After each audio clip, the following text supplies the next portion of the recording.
The Australian Grand Prix is up next, and at the Albert Park circuit in Melbourne, Scuderia Ferrari aims to replicate the recent solid performances of the SF-24, showcased in the first two events of the 2024 Formula One racing season, in Bahrain and Saudi Arabia. A definitely achievable goal considering that the red car, although facing a certain gap from Red Bull, seems to enjoy a similar advantage over the rest of the followers behind the Milton Keynes-based team, an Italian car that has shown a very solid foundation to build upon for the weekend, thanks to the great work carried out on the latest aeromechanical engineering single-seater, designed by the Maranello engineers over the winter. To achieve this, as always in Formula One, the Prancing Horse must capitalize on its key strengths, aiming to achieve the best possible setup that can extract the best performance from the two SF-24 cars, both in terms of pure lap time and especially race setup with a high fuel load on board, which has been the main problem for the Italian side in the last two seasons. The Albert Park circuit features very interesting characteristics, especially after the modification to the historic layout, which has indeed increased the lap time speed. Another test, after the ones that took place in Sakhir and Jeddah, capable of providing a more factual opinion regarding the competitiveness of the Ferrari SF-24 car. In all this, one fact must be considered. Carlos Sainz is still recovering from the health issues he faced 2 weeks ago, despite the fact that the Spaniard was already present in the Ferrari garage the day after his surgical operation. The Maranello team moved forward with the work program, taking advantage of the second part of a test already scheduled in Fiorano, where Oliver Bearman participated. The young Briton carried out many start simulations to familiarize himself with the system, quite different from the one he uses in Formula 2. The Spaniard aims to be there, however. Only the medical examination inside the paddock, scheduled to take place on Thursday, will grant the former McLaren driver the opportunity to race this weekend. Furthermore, according to information reported by the Italian media, we can anticipate that the historic Italian team will test a particular suspension setup to optimize the performance of the red car. We refer to the adjustment of the crucial ground clearances that, in Australia, given the track surface and the fact that it is not at all leveled, will play a crucial role. The objective for Ferrari? To find the result of the equation regarding the generated aerodynamic load versus drag as effective as possible. Without further ado, let's move on to the actual analysis, commenting on the distinctive traits useful for performance. Formula One now stops in the Australian continent in Melbourne at the Albert Park circuit.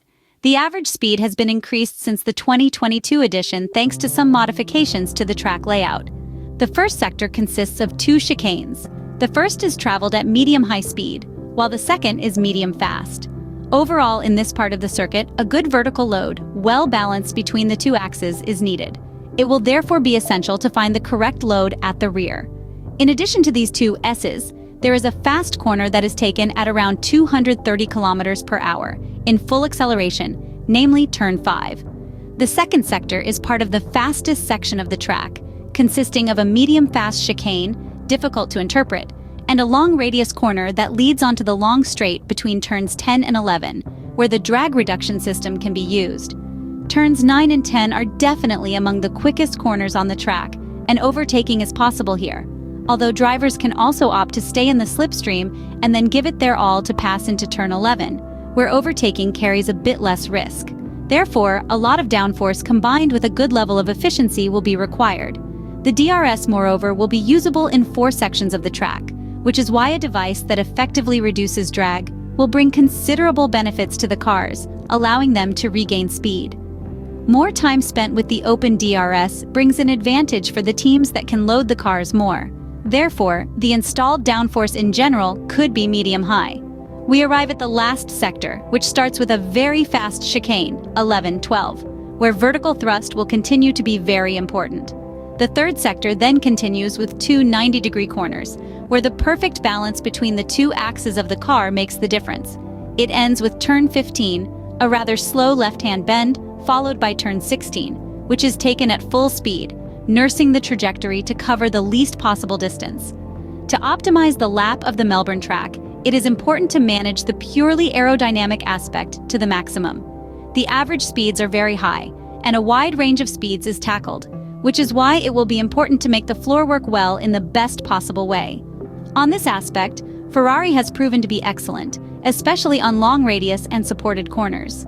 With the SF-24, the Italian team has found a lot of stability in terms of load in various situations, optimizing the aerodynamic map. We are talking about a crucial aspect that, it is obvious, depends on many factors including the aforementioned front-rear ground clearances and the yaw angle. The floor, in fact, undergoes various impacts during the lap, and the goal is therefore to ensure the stability of the load as the operating conditions vary. On this track, performance will be very sensitive to the ride height used.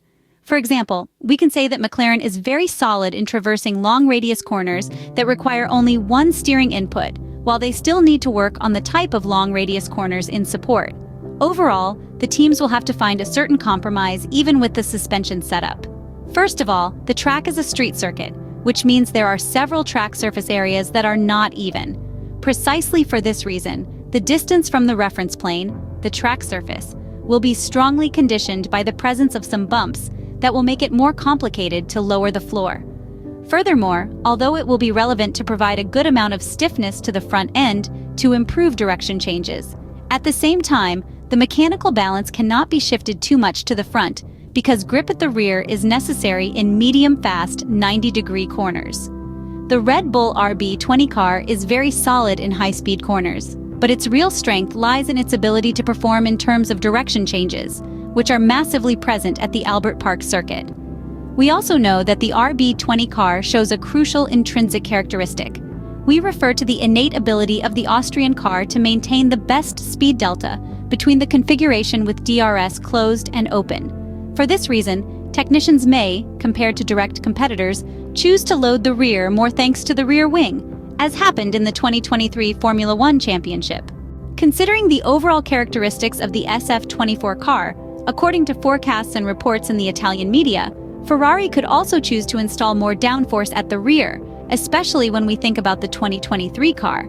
This measure would consequently simplify the management of the tires with a lot of fuel in the tanks. We remember, in fact, that the SF-23 did not work well in this aspect, as adding load to the rear would result in a loss of grip on the already weak front end of the car. On the contrary, the latest red car has a much more solid front end, which will allow Charles Leclerc and Carlos Sainz to work on fine-tuning the rear of the car to ensure the highest possible level of traction at the Albert Park circuit, a key characteristic of the Ferrari single-seater that, at least in the first two races of the 2024 Formula One Championship, did not seem as factual as in the recent past.